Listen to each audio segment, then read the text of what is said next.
Hey guys, what's up? Welcome back to the channel. It's Cynicalex, and today I want to talk about how much I like the new Legendary Battle.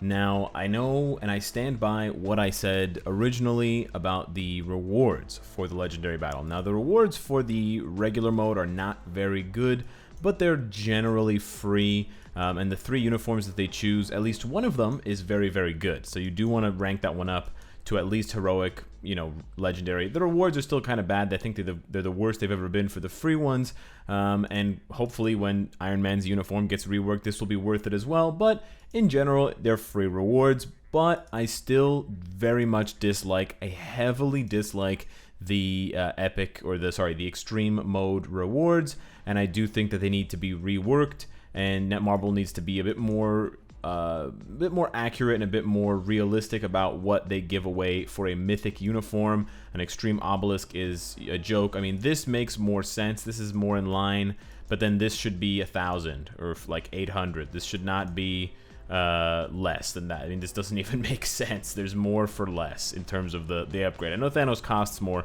but still, this just makes absolutely no sense. And I don't even want to talk about the CTP of Rage, because that's not what I want to talk about today. I want to talk about how good the Legendary Battle is, because aside from the rewards, the full game, Marvel Future Fight, is not just about the rewards. It's actually also about the gameplay. And, a lot of you guys watched the Marvel Future Fight Let's Play, where Alfonso was in the, Marvel Studios with this other guy, I can't remember his name now, and they just did kind of a rundown for, new players or for people who don't know Marvel Future Fight, and they played through some of the content, and one of the contents that they chose was Legendary Battle.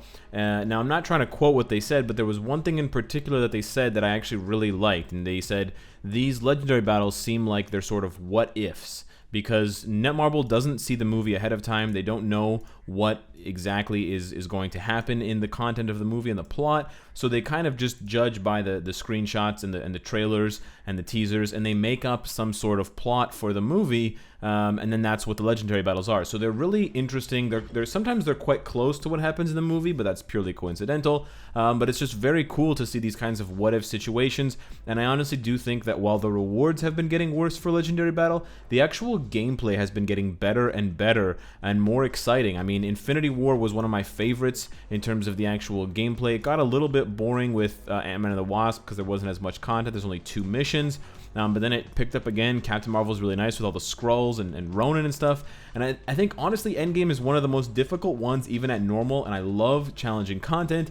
But then it's also just fun. It's fun to do. I was doing Universal Showdown for almost an hour today on stream because I kept dying against Thanos. But I want to do all 3 of the stages here. I want to give you guys a few tips about it and just generally gush because I'm a nerd. And I just really, really like this this game mode. And this is also a big reason why I purchased the team suit for Captain America, so I could claim these extra rewards and have, the option of getting an extra. I mean, this should be fully awakened, but whatever. I get a few extra rewards, and the bonus stats for Captain America are achieved. Another thing I want to mention to you guys, I'm gonna skip over the little intro here. The intros are cool and they have some nice dialogue and stuff, but I want to make a separate video, so I'm just warning you guys right now, for those of you that are watching this video, I want to make a separate video where I just post the information, just post the different teaser, or the different scenarios and the cutscenes for the Endgame Legendary Battles. I just want to post those all kind of stitched together into one sort of mini movie, and I want to see how that does on YouTube. So heads up, there will be a video in the future where there's no camera and there's no talking, and it's just Marvel Future Fight. But yeah, this part of the fight is pretty straightforward. He does a few different interesting moves. This is where it gets quite nice. He does some fire, he summons some of his Outriders, and then he starts to do this kind of cross flame, and you basically just have to run away. It's funny though, the Outriders will take damage from the flames. So if you saw there, that Outrider died because of the flames. I'm stunned now. Wow, I got snared for a really long time. That was quite bizarre. I do actually think I need to kill him now. I can finish this in just one move, but I wanted to show you guys some of his skills. Now the glaive, you have to break the glaive before he gets summoned again, and then it counts down from 10, which is really hilarious. If you guys don't know, that's perfectly in line with how it is in the comics, where Corvus will continue to revive as long as his halberd is still, you know, unbroken. So I really like that mission. I think it's quite fun. It's actually quite difficult even on normal, and I imagine on extreme it's even harder. And it's just a cool little you know, fight. This one, I finished it actually much too quickly, so I'm actually going to take this one slow. I one-shotted the enemy with War Machine, but this one also has a very cool intro, and you're fighting like a gigantic outrider. But this is cool. Rocket blows up the sides of the arena. Look at this. I mean, come on, guys. You got to admit, this is cool. For a mobile game, and we've got, you know, Thor jumping in with Rocket's 5th skill. So this is quite cool. Rocket's using kind of like an anti-grav bomb to do different things, and you got to kind of dodge. I've never done this before. So why did I take damage? Oh, I have to go over here. Oh, I see. So he's doing it to kill the outriders. Oh, I see. So why is there friendly fire? Why can't I just fly? I'm a War Machine. Why do I have to? How do I unactivate? How do I get that to go away? Oh, maybe I was just standing too close the very first time. Rocket's trap returned to its original state. Rocket's dead. Oh my god.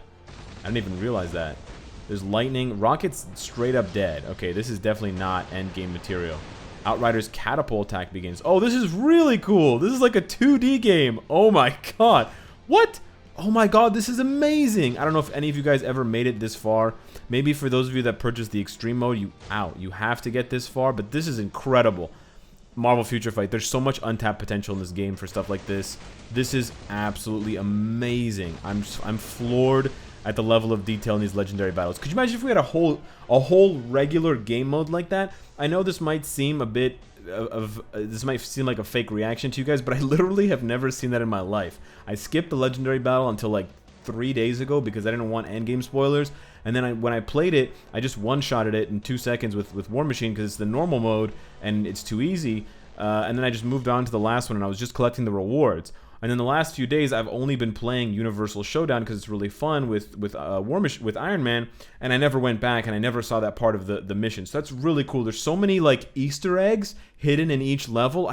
I fucking love Easter eggs. So I think that's actually incredible, and I've got to give as much shit as I rained down on Netmarble for the awful legendary battle rewards. We got to give it up that this gameplay is hilarious, and it's actually quite fun and very refreshing. But this last battle is honestly this is the tits. This is where it's at. This is the original Avengers featuring a special guest, minus Hawkeye and one other. I think someone else is missing, and Thor.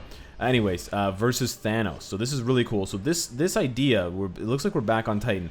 This was completely thought up by Netmarble. This is not, you know, obviously from the movie, but this is so cool. They use the reality stone, and we fight sort of like a sepia-toned version of Thanos. He lets us think that we won, and then he just comes back to life because, of course, he can do whatever he wants. Reality bends to my will. Seriously, this is console level, you know, integration in terms of like this matching the movies and making you feel like you're playing the movies. Look at this. These lasers, they have penetration, so they go right through your HP, so you have to just keep flying.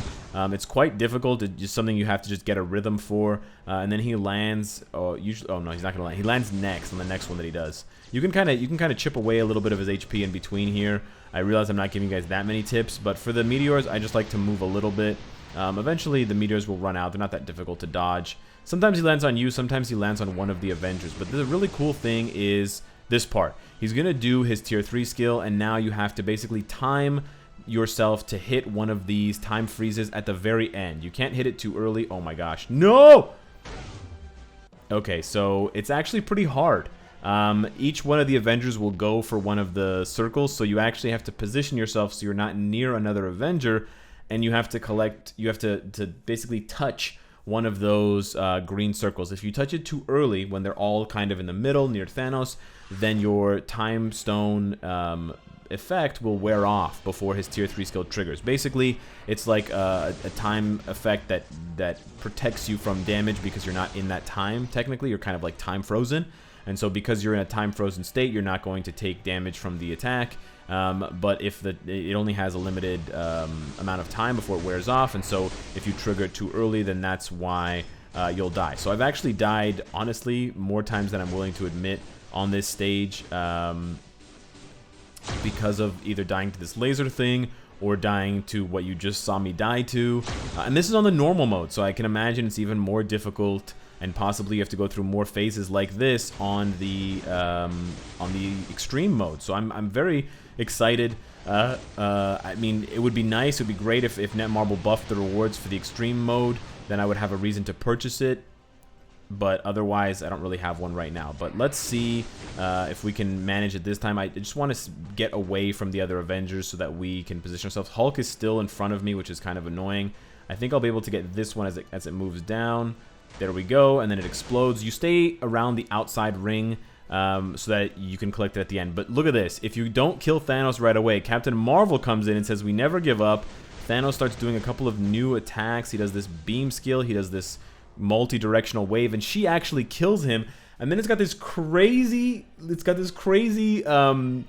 cutscene, which is wild. And this cutscene, again, they did not see the movie, so you gotta give the credit to Netmarble that they sat around and they were like, this is what we're gonna do. We're gonna give the glory to Tony at the end of our legendary battle. And this is, I mean, this is amazing. I gotta say, I know it's a mobile game, but come on. Thanos is dead, collecting the glove. This is like, maybe this is how Endgame should have ended. Should I call the other YouTube video What If Endgame, or should I call it How Endgame Should Have Ended? I know there's a How It Should Have Ended, but like, look at this. This is just incredible. You got Cap, Black Widow's back, Hulk is back. Thor is obviously nowhere to be found, neither is Hawkeye. Maybe they were on Vormir. But yeah, and then Tony uses the stones and presumably brings everyone back to life. How sick is that? For those of you that haven't played this legendary battle, it doesn't spoil anything for Endgame that I haven't already spoiled in my spoiler review or subsequent videos. So I strongly recommend that you play this. It's from kind of like an efficiency point of view, it's a little bit disappointing. Not disappointing, but it's a little bit of a loss for me if I continue to play these modes. I love them, but because this is only the normal mode, I don't get the kind of super mythic chest reward, which has the red lines on the inside as well. If you compare the look of that one to, let's say, the look of this one, where you go into the extreme mode, and you can see here that I have red on the inside as well. These ones will give you the maximum possible rewards. The best way to get those red boxes constantly is, of course, to always play Thor Ragnarok, because there's only one mode. You don't have to spend any crystals, and just having one uniform mythic will automatically get you those red lines. Those red lines will give you a maximum of, I think it's 30,900 gold and 5 biometrics when you roll like the best rewards, which are gold or biometrics, whereas this one will only give you 20,900, which is like a third of the gold missing, and it only gives you 4 bios. I think when it crits, which is kind of like a 1% chance or something like that, it'll give me 40 bios instead of 50 bios, which is what the other extreme modes would give with the super mythic chest. So that's actually a pretty big deal, 40 versus 50 bios. When it crits for gold, I believe the other one, instead of being 30,000, it's 500,000. So I'm actually not sure how much this one crits for. It might be like 350 or 400,000. Again, that's a pretty sizable chunk. I don't get many crits, maybe like 1 crit per month. But if you add that up over a year, that's like millions of gold that you're leaving on the table. So yeah, I can't really play this one indefinitely. If I want the maximum rewards, I would have to pony up for the extreme mode, which I hate because of the rewards. Or I would just have to go and do one of the other ones that I have the mythic uniforms for, which is basically any of the other ones, because I have at least one mythic uniform in all of these. But as far as the gameplay goes, like that one fan did in that Marvel Future Fight 4-year anniversary video, Marvel Future Fight, your newest legendary battle, moi, beautiful, whatever he said. I'm taking a page out of his book because he's absolutely right. Whatever it takes, this was amazing. I love this kind of content.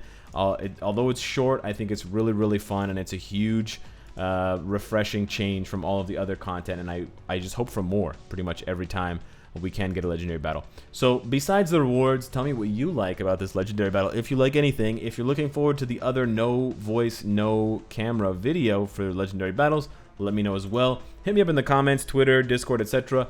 And of course, if you like what you see, I hope to see you again tomorrow. Take care.